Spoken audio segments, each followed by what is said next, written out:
The Spiral, Chapter 6. The Cave of the Fairies. This was the other entrance to the tunnels. Yet the connecting tunnel was well hidden in the vast labyrinth. One would often inadvertently fail to see how this cave could connect with the rest of the tunnels. Lining the square-shaped arch were roots of trees, mostly embedded in the crevices of the rock faces. Some roots took hold of the rocks on the ground. The older roots were so huge that they formed a trellis-like platform among the giant rocks, while one could see small streams of water flowing beneath. It looked like the root system of giant trees whose branches and leaves frame and underline the cavern. Clear water gushed out from a crevice on one face down to a crater-like pool. Sunlight streamed through holes in the roof, creating soft shadows of those in the shade.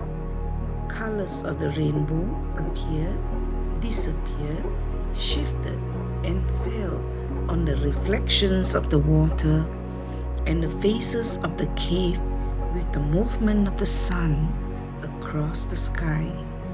Butterflies, dragonflies, bees made up some of the variety of insects that came to rest on roots, on the rocks, and on the faces of the wall.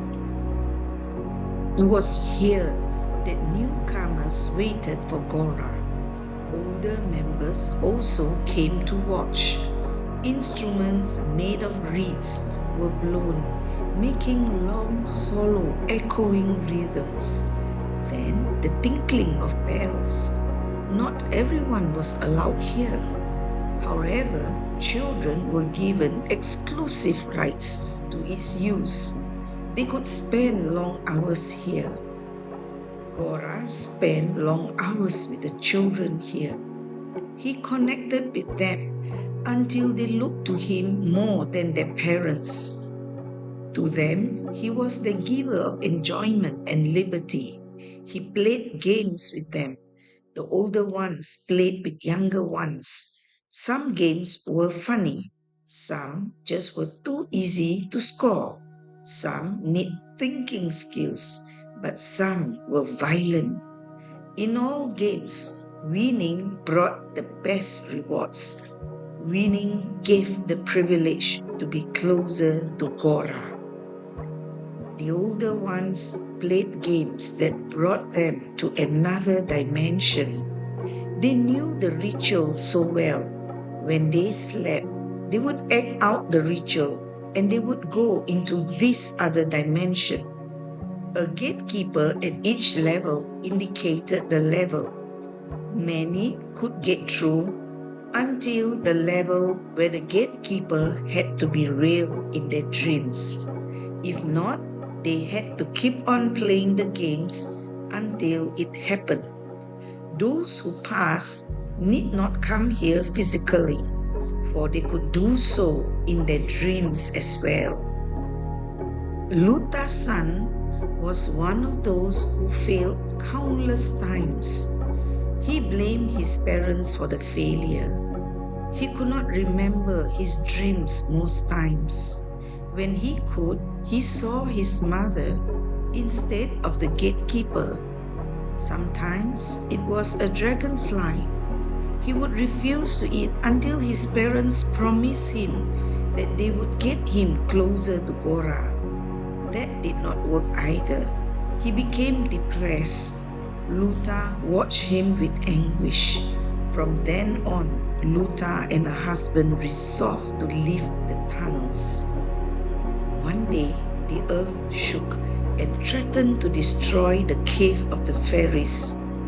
Luta's joy was short-lived. Gora brought in stones to fortify the weak spots. He also moved quickly to bring in more children and more newcomers. He made a head count every morning by asking, who had managed to go past the gatekeeper. To these successful ones, he granted favors and rewards. He heaped praises on them and validated their unique destiny. He made them visible to the others. The exposed roots were so huge that some portions were carved into seats and beds. Visitors used the seats and beds to bask in the natural beauty. Not a few lingered in the flow of music. They came to link with nature. Those who so desired could play the instruments or join in the songs or just absorb the sounds of nature through the music.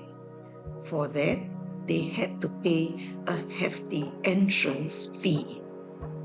Gora enticed visitors who desired a mystical experience or those who felt they were adept in the supernatural, with testimonies from children who had had encounters with the gatekeeper.